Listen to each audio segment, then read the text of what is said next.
부끄러움 넘어 확신으로, 부끄러움 넘어 확신으로라는 제목으로 하나님 말씀을 함께 상고하려고 합니다. 디모데후서는 사도 바울의 서신 중에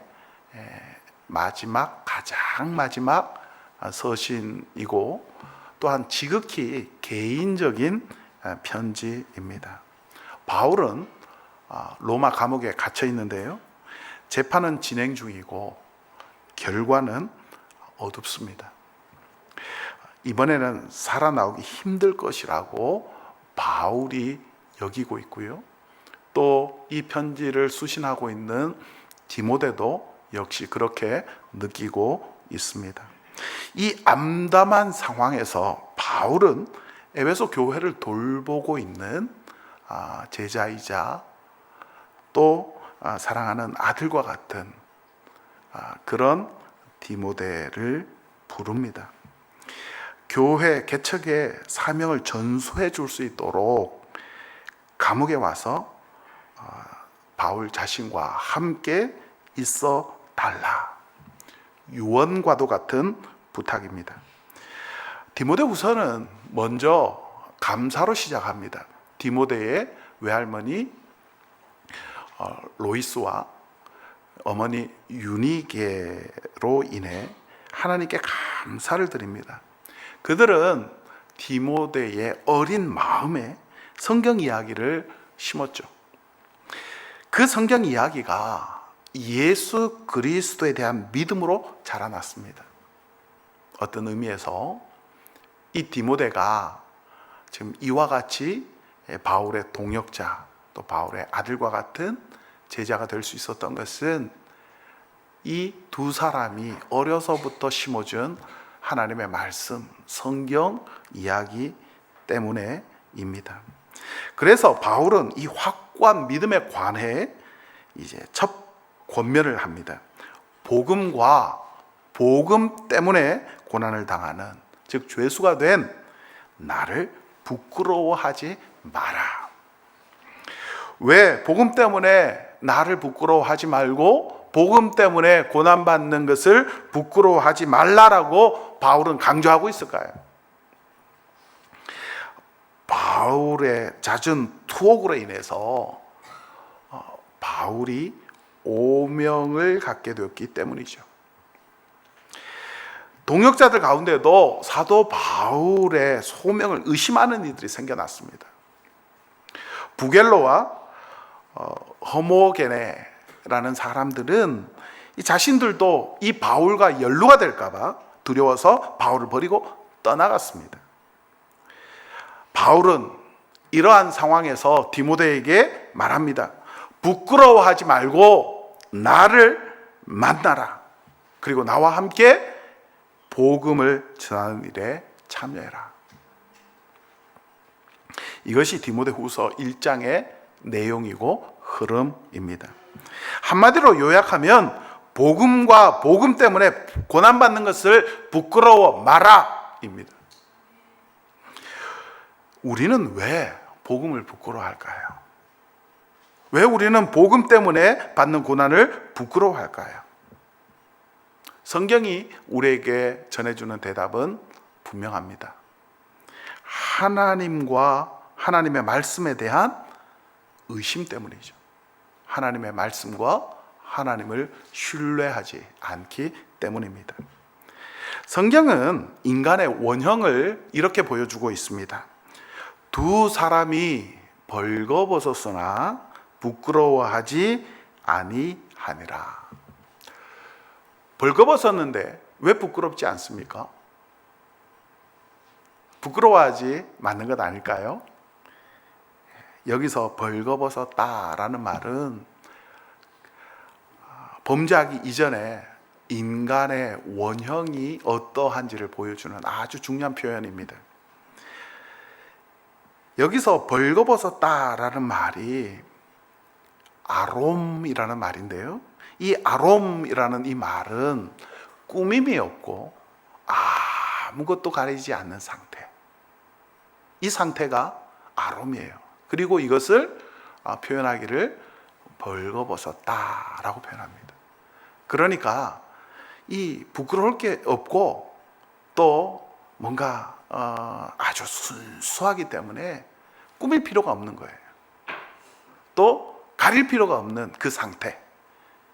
그러니까 아주 순수한 상태, 아주 어떤 의미에서 성결한 상태, 그리고 아주 정직한 상태, 이 상태를 히브리 말로는 아롬이라고 말합니다. 즉 거짓이 없고, 그리고 심지어는 자신의 허물조차도 투명하고 정직하게 드러내는 그런 순수한 상태가 바로 이 아롬이라는 거죠. 여러분, 신앙생활을 잘 한다는 것이 뭘까요? 기도 많이 하는 것, 성경 많이 읽는 것, 봉사와 구제에 힘쓰는 것, 그렇습니다. 다 귀합니다. 계속 해야 합니다. 그러나 더 깊이 들어가 보면 하나님 앞에 가릴 것이 없는 사람, 하나님 앞에 꾸밀 것이 없는 사람, 하나님 앞에 정직한 사람, 심지어는 자신의 허물조차도 하나님 앞에 정직하게 투명하게 드러내고 나갈 줄 아는 사람. 생각해 보시기 바랍니다. 누군가가 내 하루를 말과 행동과 그리고 내 생각까지 몰래 촬영을 했다고 우리가 한번 가정합시다. 그 영상이 사람들 앞에 공개될 때 부끄러울 것이 하나도 없는 사람, 그가 신실한 사람이죠. 성경에 우리가 하나님 앞에 서게 될 때 바로 이와 같은 상태가 된다는 거예요. 하나님 앞에 우리의 모든 것을 가릴 수 없는 상태. 그때 부끄럽지 않은 사람, 수치를 당하지 않는 사람이 진짜 신앙이라는 거죠. 다윗은 시편 139편에서 이렇게 고백합니다. 하나님은 나를 살펴보셨으므로 나를 잘 알고 계십니다. 주께서 내가 앉고 일어서는 것도 아시고 멀리서도 나의 생각까지 알고 계십니다. 나의 모든 길과 내가 가는 곳, 내가 어디로 가는지 그것을 다 알고 계시고 내가 눕는 것도 다 아십니다. 즉 하나님은 우리의 모든 것을 다 알고 계시다는 거예요. 그런데 다윗이 이 시편의 마지막 부분에서 이렇게 다시 기도합니다. 하나님이여 나를 살피사 내 마음을 아시며 나를 시험하사 내 뜻을 아옵소서. 내게 무슨 악한 행위가 있나 보시고 나를 영원한 길로 인도하소서. 자, 뭔가 이상하지 않습니까? 앞에 다윗이 뭐라고 고백했습니까? 하나님은 모든 것을 우리의 모든 것을 다 알고 계시대요. 심지어는 우리의 입술의 말과 우리의 마음의 생각까지도 다 알고 계시대요. 그런데 마지막에 또 뭐라고 이야기합니까? 하나님 나를 한번 더 살펴보십시오. 그리고 내 마음을 아시고 나를 한번 시험해 보십시오. 그리고 내 뜻이 뭔지 아십시오. 이거는요, 어떤 의미에서는 하나님 앞에 자신감이죠. 하나님 제 마음 다 아시죠? 그렇지만 혹시 모르니까 한번 더 살펴보십시오. 그리고 내 마음이 어떤지, 내 뜻이 어떤지 한번 알아보십시오. 하나님 앞에 저는 하나님 앞에 정직합니다. 저는 하나님 앞에 순수합니다. 저는 하나님 앞에 벌거벗었습니다. 그래서 하나님, 저에 대해서 하나님은 다 알고 계십니다. 나는 하나님 앞에 벌거벗은 사람입니다. 라는 이 말이죠. 동시에 혹이라도 또 내 속에 내가 모르는 나의 오점이 있을 수 있으니까, 또 내 속에 내가 알 수 없는 어떤 잘못된 행위들이 있으니까 그것을 하나님 또 살펴보시고 나를 바른 길로 지도해 주십시오. 어떤 의미에서 자신의 연약함, 자신의 부족함까지도 하나님 앞에 투명하게, 하나님 혹시 모르니까 더 살펴봐 주시고 저의 모든 것을 다 아시고 저를 지도해 주십시오라는, 어떤 면에서 또 하나님 앞에 자신의 부족함까지도 정직하게 하나님 앞에 내어놓는 겸손한 기도이기도 합니다. 즉 다윗은 하나님 앞에, 나는 하나님 앞에 벌거벗은 사람입니다. 나는 하나님 앞에 숨길 것이 없습니다. 나는 하나님 앞에 가릴 것이 없습니다 라고 지금 고백하고 있는 거죠. 사랑하는 여러분, 이런 신앙인이 되시기를 바랍니다. 하나님 앞에 가릴 게 없고 하나님 앞에 부끄러울 게 없는 순수한 신앙인, 심지어는 더 나아가서 나의 부족함까지도 하나님 앞에 감추고 숨기는 것이 아니라 그 부족함, 나의 허물까지라도 하나님 앞에 정직하게 갖고 나아가는 마음. 이 마음이 어떤 마음입니까? 순수한 마음이죠. 하나님 앞에 벌거벗었으나 부끄러울 것이 없는 여러분이 되시기를 주님의 이름으로 축복합니다. 그런데 창세기 3장에 가면 다른 단어가 나와요. 뱀이요, 들짐승 중에 가장 간교하다라고 나옵니다. 근데 여기서 가장 간교하다라고 할 때 이 간교가 사실은 부정적인 단어가 아니에요. 아룸이라는 말입니다. 여러분, 앞서 순수한 상태가 뭐라고요? 아롬이에요. 그런데 아롬이 아니고요, 아룸이에요. 아룸. 근데 이 아룸이라는 말이 무슨 뜻이냐면 지혜라는 뜻이에요. 슬기라는 뜻, 같은 뜻이죠. 지혜, 슬기라는 뜻이에요. 잠언에 이 아룸이 지혜와 슬기로 표현이 됩니다. 그런데 이 좋은 단어인 이 아룸을 왜 지금 창세기 3장 1절을 번역하는 번역자는 간교라는 아주 나쁜 단어로 사용했을까요?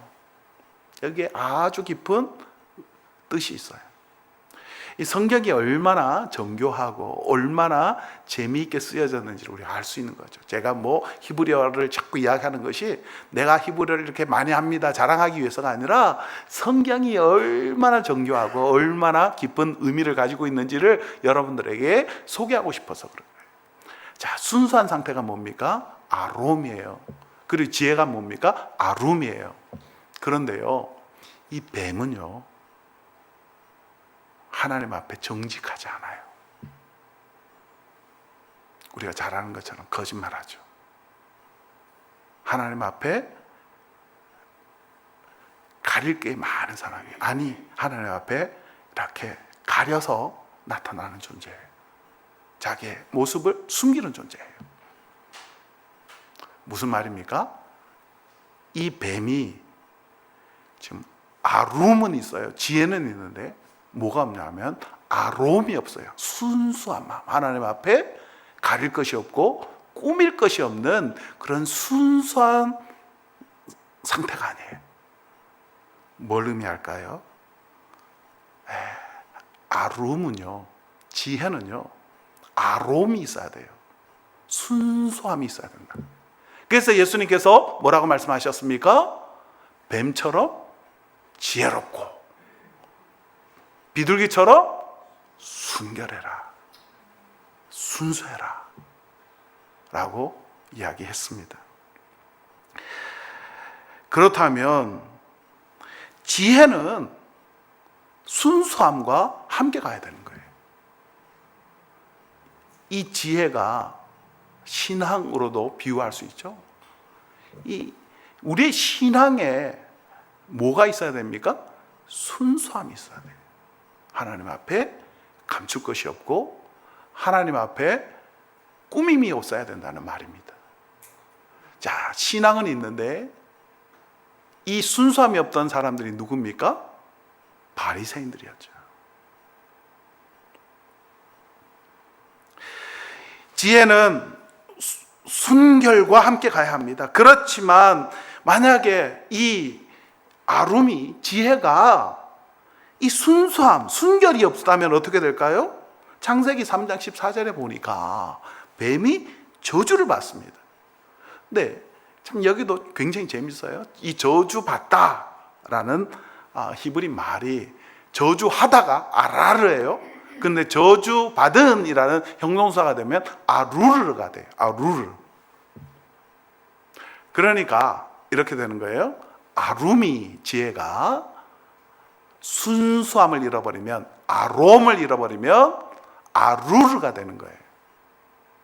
지혜가 순수하지 않으면 저주가 됩니다. 지혜는 축복이죠. 신앙이 순수함을 잃어버리면 축복이 아니라 저주가 됩니다.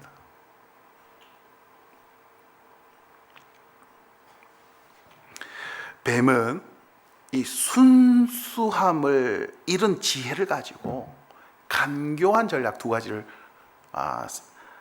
통해서 사람을 무너뜨립니다. 첫 번째가 하나님의 말씀을 왜곡합니다.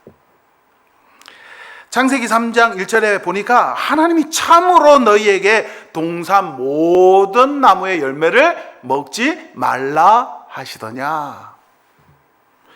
하나님을 인색한 분으로 만들어버리죠. 하나님의 말씀을 왜곡합니다. 이걸 역으로 말하면 우리의 신앙이 순수함을 가지고 있다는 건 뭘 의미할까요? 하나님의 말씀을 그대로 받는 거예요. 하나님을 의심하고 하나님의 말씀을 의심하는 것이 아니라 하나님의 말씀을 그대로 받아들이는 그 상태. 그리고 두 번째가 하나님을 의심하게 합니다. 너희가 그것을 먹는 날에는 너희 눈이 밝아져 하나님과 같이 되어 선악을 알 줄 하나님이 아심이라. 지금 하나님에 대해서 의심을 하게 만들죠. 의심이 심어지면요, 사라지는 게 있습니다. 순수함이 사라져요. 아담과 하와가 이 간교한 지혜에 속습니다. 하나님 말씀을 의심합니다. 하나님을 의심합니다. 하나님을 신뢰하지 않아요. 그 순간 그들에게 나타난 현상이 뭡니까? 눈이 밝아져서 벗었음을 깨닫게 됩니다. 그런데 여기서 벗었다라는 말이 뭘까요? 아롬일까요? 아롬이 순수한 상태, 벗은 상태였잖아요. 근데 아롬이 아니고 에롬이에요. 에롬. 아롬과 에롬 비슷하죠. 그리고 뜻도 벗었다, 벌거벗었다라는 같은 뜻인데 뉘앙스가 달라요. 이 아롬은 뭐냐면요, 앞서도 말씀드린 것처럼 가릴 것이 없어요. 순수한 상태예요. 뭔가 꾸밀 필요가 없어요. 즉 꾸밀 필요가 없고 또 가릴 필요가 없어서 순수한 상태를 벌거벗었다. 그러니까 벌거벗었는데 이것은 뭔가 이 순수하기 때문에, 너무나 순수하기 때문에 치장할 필요도 없어서 그냥 있는 그대로 드러나는 상태가 벌거벗음이에요. 근데 여기서 나오는 이 벌거벗음은요, 에롬이라는 말은 어근도 달라요. 어원이 다르다는 말입니다. 같은 벌거벗은 상태인데 어떤 상태냐? 결핍의 상태예요. 다시 말하면 뭔가 이제 부끄러운 게 많아서, 흠이 많아서 가려야 돼요. 가려야 되는데 가릴 수 없는 상태. 전혀 같은 상태지만 의미가 전혀 다르죠. 그래서 이 에롬이라는 이 말이 다른 성경 구절에서는 뭐라고 번역이 되냐면 헐벗음이라고 나와요. 헐벗음과 가릴 필요가 없는 순수한 상태는 전혀 다르죠. 뭔가 가려야 돼요. 가려야 되는데 가릴 수 없는 부족한 상태. 뭔가 옷이 필요한데 옷이 없는 상태. 뭔가 내가 부족해서 뭔가를 필요로 하는데 그 필요한 것이 없는 상태. 그래서 헐벗은 상태. 즉 부족한 상태를 표현하는 말이 에롬입니다. 여기서 성경이 참 같은 상태의 말을 가지고 우리에게 굉장히 중요한 메시지를 주고 있는 거예요. 그게 뭡니까? 아롬이 사라지면요, 에룸을 느낍니다. 즉 우리의 순수함을 잃어버리면 결핍을 느낀다는 거죠. 이 결핍을 느낄 때 우리는 뭘 느끼게 됩니까? 부끄러움을 느끼는 거죠. 부끄러움이라는 게 뭡니까? 결국 결핍을 인식하는 거예요. 옷이 있어야 되는데 옷이 없으면 부끄럽죠? 또 뭔가 지혜가 있어야 되는데 지혜가 없으면 부끄럽죠? 뭔가 있어야 되는데 없을 때 우리가 그것을 부끄러움을 느끼게 되는 겁니다. 우리의 신앙의 순수함이 사라지게 될 때 우리가 느끼게 되는 결과가 뭐냐 하면 헐벗음이에요. 우리의 신앙의 순수함을 잃어버리면 우리가 뭘 느끼게 됩니까? 은혜의 부족을 느껴요. 하나님의 충만한 능력을 부족하게 느끼게 되는 거죠. 지혜가 순수함을 잃어버리면 저주가 되어버리고 결핍의 상태가 되는 거예요. 바울은 달랐습니다. 그는 복음을 부끄러워하지 않습니다. 부끄러워하지 않는다는 말은 이것은 어떤 정서적인 문제를 말하는 것이 아닙니다. 바울은 지금 복음에 대해서 순수한 열정을 가지고 있다는 말이에요. 그는 하나님 말씀 앞에서 가릴 것이 없고 꾸밀 것이 없다는 말입니다.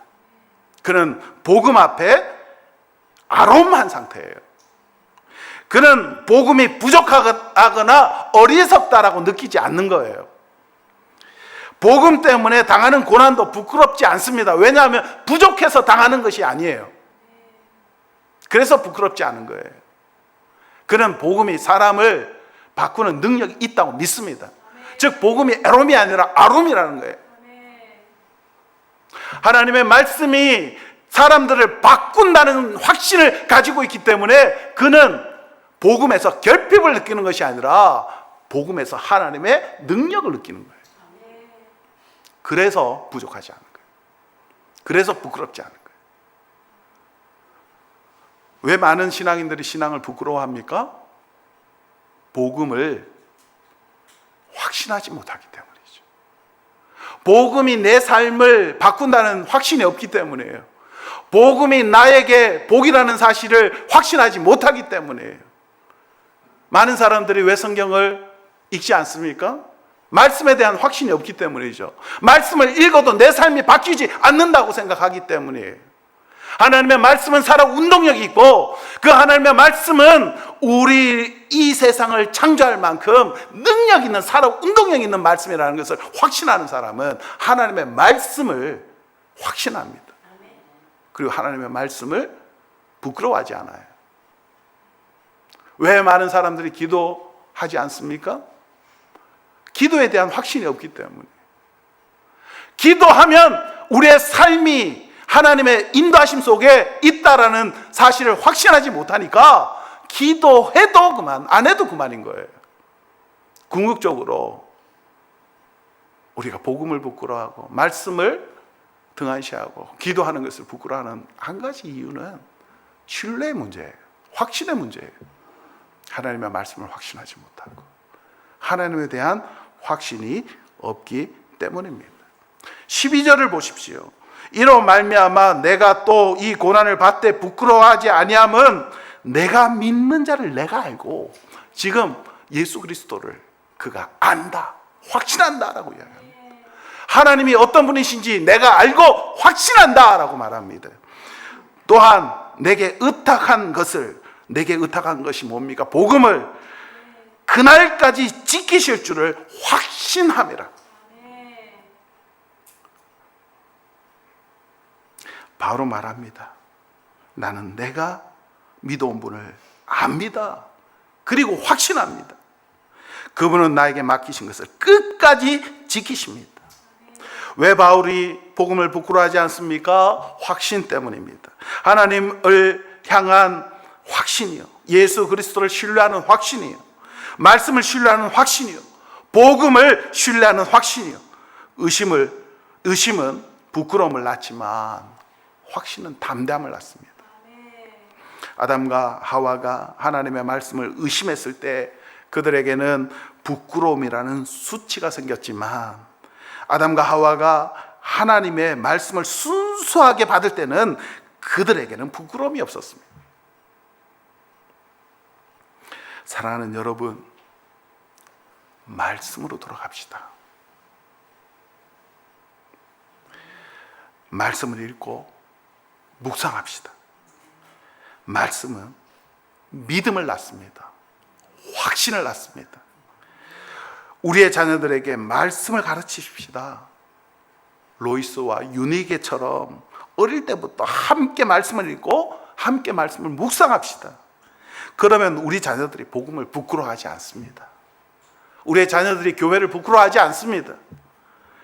복음이 구원을 주시는 하나님의 능력임을 확신하게 될 것입니다. 오늘 우리의 고백이 이와 같이 되기를 바랍니다. 주님, 제 지혜가 순수와 동행하게 하옵소서. 제 마음을 살피시사 의심 대신에 확신을 부어주시고 부끄러움 대신에 담대함을 주소서. 그날까지 지키시는 주님을 신뢰케 하소서. 오늘 시간 부끄러움을 넘어 확신으로 나아가는 저와 여러분이 되기를 주님의 이름으로 축복합니다.